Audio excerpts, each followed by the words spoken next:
आज हम AOT season 4 part 2 के एपिसोड 9 की एक्सप्लेनेशन करेंगे। तो चलिए शुरू करते हैं। मेरा घर प्रीमियम इंटीरियर नेबरहुड में होगा। जीन सपने देखता है कि मैं रात दिन सबसे बढ़िया शराब पीऊँगा। कोई कुछ कहे मैं परवाह नहीं करूँगा। मेरी पत्नी और मेरे किड्स, मेरे ग्रैंड किड्स भी एक शानदार जीवन डिज़र्व करते हैं। इतने में हांजी जीन को खिड़की पर खटखटाते हुए बुला रही होती है। वो कहती है, मैं तुम्हारा बाहर इंतज़ार कर रही हूँ। जीन सोचता है, मैंने कुछ नहीं सुना। कुछ मत सोचो, अगर मैं बाहर नहीं जाता तो इंटीरियर में प्राइम स्पॉट मेरा होगा। अगले सीन में मिकासा और हांजे होते हैं और हांजे जीन को आने के लिए शुक्रिया बोलती है और बताती है कि मिकासा ने मुझे सब बताया। सॉरी, मैं यहाँ मौजूद नहीं थी। परिस्थिति को देखते हुए तुमने अच्छा किया, तुम दोनों ने। और बताती है कि लेवी की हालत भी ठीक नहीं है, पर वो जिंदा है, पर कुछ टाइम तक नहीं लड़ पाएगा। और उन्होंने मार्ले की कुछ फोर्सेस के साथ हाथ बढ़ा लिया, कार्टाइटन के साथ भी, बस आयरन को रोकने के लिए, क्योंकि जेनोसाइड गलत है। मिकासा पूछती है, आप ऐसा कैसे करेंगी? हांजे बताते हैं कि हमें और साथियों की जरूरत है, तुम्हारी और बाकी नूह की भी। मिलिट्री ढह चुकी है, इसलिए अब मैं तुम्हारी सुपीरियर नहीं हूँ, बट अभी भी पूछ रही हूँ। मिकासा कहती है कि मैं साथ हूँ। मैं आयरन को जितने वो मार चुका है उससे ज़्यादा लोगों को नहीं मारने दूंगी, चाहे वो ये सब हमारे लिए और आइलैंड के लिए ही कर रहा हो। जीन कहता है, मान कर चले हम आयरन को रोक दे तो आगे क्या? उसके पास फाउंडिंग टाइटन सिर्फ 4 साल के लिए है। अगर हम यूं ही दुनिया के टारगेट बने रहे, वो जल्द ही आइलैंड को ख़त्म कर देंगे। हांजी कहते हैं कि मालिक को लगता है हम फाउंडिंग टाइटन उनके हमला करते ही यूज़ करेंगे, बट इससे हमें कुछ साल मिल जाएंगे। जीन कहता है कि यूं ही इतने साल वेस्ट किए, कुछ नहीं किया, तभी तो आयरन ने रंबलिंग बीच में ही काटते हुए हांजी कहती है कि जेनोसाइड गलत है, हम इसे जस्टिफाई नहीं कर पाएंगे, ये मेरी ही गलती है, मैं इस प्रॉब्लम को टालती रही। मेरी बेवकूफ़ और विशफुल सोच नहीं कि सब कुछ भूल जाओ और बस जीने पर ध्यान दो। पर मैं अभी भी कमांडर ऑफ स्काउट हूँ, जिसके कंधे पर उन सोल्जर्स की जान का बोझ है। कुछ तो ये जाने बिना ही मर गए कि वो इसके बाहर भी ह्यूमैनिटी है, और मुझे नहीं लगता उनमें कोई भी इतना सेल्फिश होगा जो कहे कि जब तक आइलैंड के लोग जिंदा है ह्यूमैनिटी फ्री है।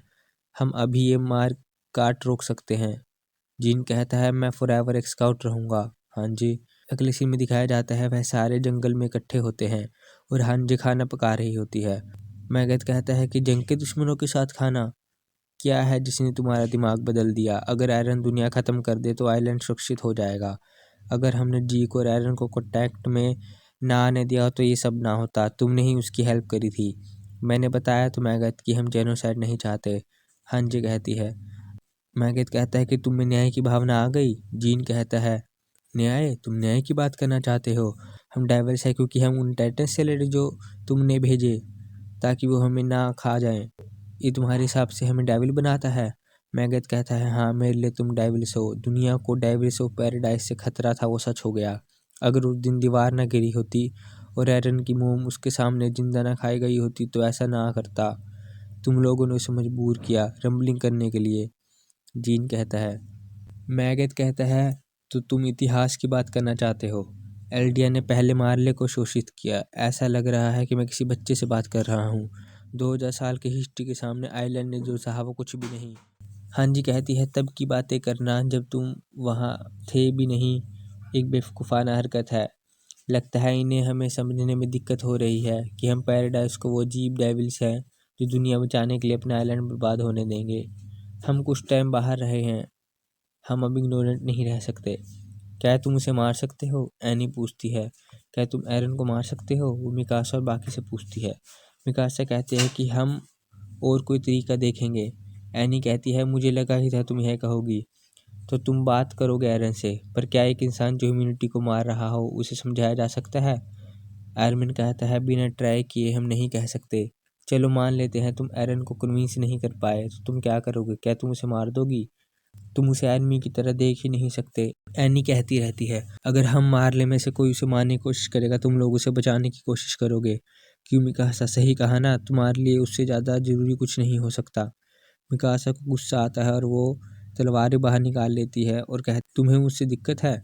एनी भी अपनी रिंग दिखाने लगती है और फिर कहती है कि मैं तुम्हें समझ सकती हूँ, मैं भी बस अपने पापा को बचाने के लिए सब कर रही हूँ, इसलिए मुझे तुम्हारी हेल्प चाहिए। अगर तुम एरन का दिमाग बदल सकते हो तो अच्छा है। पर जब तक तुम कोशिश ना करो हमें लड़ना नहीं चाहिए। और वो रुक जाते हैं। हंजे कहती है खाना तैयार हो गया है। फिर वो सब बात करने लगते हैं कि उन्हें पोर्ट पहुंचने में 5 घंटे लग जाएंगे। अजोमोबितो का एक फ्लाइंग बोट रंबलिंग पर नजर बनाया है। हंजे कहती है। मगत बताता है अजोमोबितो हमारे पीछे से ही गया है। हंजे बताती है हमारे पास फ्यूल इतना ही है, इसलिए फाउंडिंग टाइटन लोकेट करना मुश्किल है। मगैथ कहता है इसलिए तो हमने इसे पकड़ा है। जैगर सबसे पहले कहाँ जाएगा?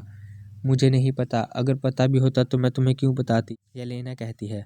मैगथ कहता है तुमने ही उसे मेनलैंड के बारे में सब सिखाया है। एरन ने रमलिंग पहले से प्लान की होगी, तुम जानते होगी। मैं तुम जैसे मार्लिन को ये सब क्यों बताऊंगी? येलेना कहती है। एनी बोलती है क्योंकि तुम्हारी लाइफ इस पर टिकी है। जीन कहता है कोई फायदा नहीं, वो मरने के लिए तैयार है।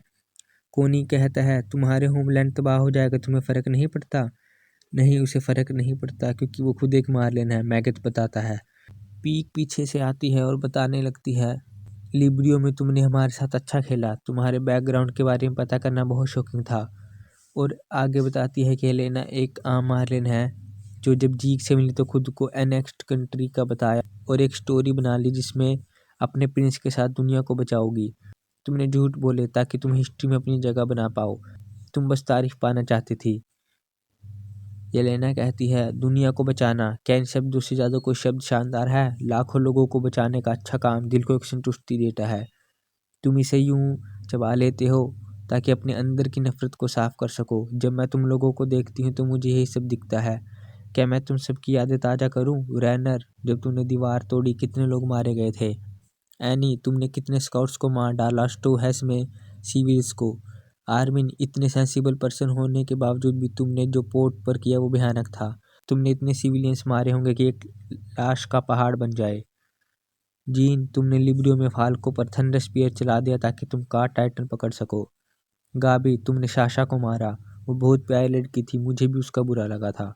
तुम तो उससे पहले से जानते थे, तुम्हें ज़्यादा दुख होगा। जीन और खाना मांगता है और कहता है थैंक यू लेना, तुम सारी बातें बाहर लाना चाहती हो ताकि हम सब सुलझा लें।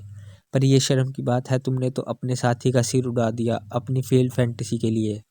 और शर्म की बात है कि तुम अब मरने की इच्छा रखती हो, बट तुमने इतना सोचा, अच्छी बात है।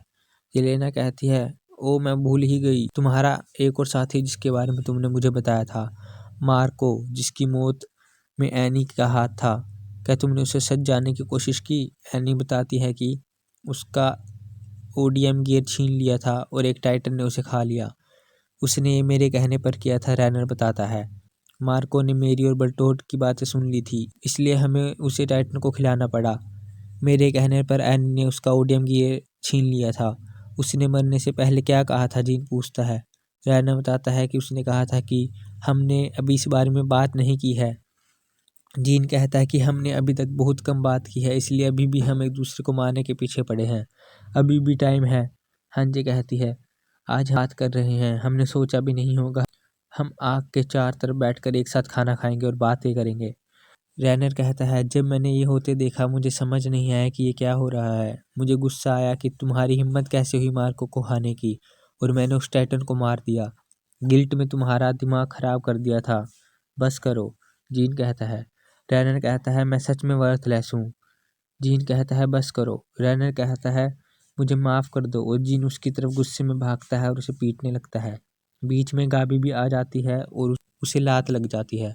आर्मिन और कोनी जीन को रोक लेते हैं और गाबी भी उसे माफ़ी मांगती है। किम आइलैंड के लोगों को मिटा देना चाहते थे ताकि हमें दुनिया से माफ़ी मिल जाए। हम डेविल्स और आइलैंड को मिटाना चाहते थे, अब लिब्रियो में मेरे मोम और डैड ही मिट जाएंगे। हमें माफ़ कर दो, मेरा यूं कहना बेशर्मी होगा पर हमें आपकी ज़रूरत है, प्लीज़ हमारी मदद करो रंबलिंग को रोकने में, प्लीज़। जीन वहाँ से चला जाता है और वो कहती है कि वो चले गए, यानी वो हमारी मदद नहीं करेंगे। उसके बाद सुबह हो जाती है। जीन गाबी और फाल्को को जगाता है कि हमें अब चलना चाहिए, और रैनर को भी जगाता है कि उठ जाओ रैनर, तुम्हारी इंजरी कब की ठीक हो चुकी है। और जीन गाड़ी में बैठे हुए गाबी को लात मारने के लिए सॉरी बोलता है और पूछता है कि क्या वह ठीक है। और रैनर को कहता है कि मैं तुमसे माफ़ी नहीं मांगूंगा। रैनर कहता है कोई बात नहीं। एनी पूछती है और मुझसे। इतने में कार टाइटन वहाँ आ जाता है और बताता है कि जैगरिस्ट पोर्ट पर कब्जा किए बैठे हैं एंटी टाइटन राइफल्स के साथ। और लास्ट में हमें दिखाया जाता है फ्लोक हिजुरे की रानी के सर पर बंदूक लिए खड़ा होता है और इतने में एपिसोड खत्म हो जाता है।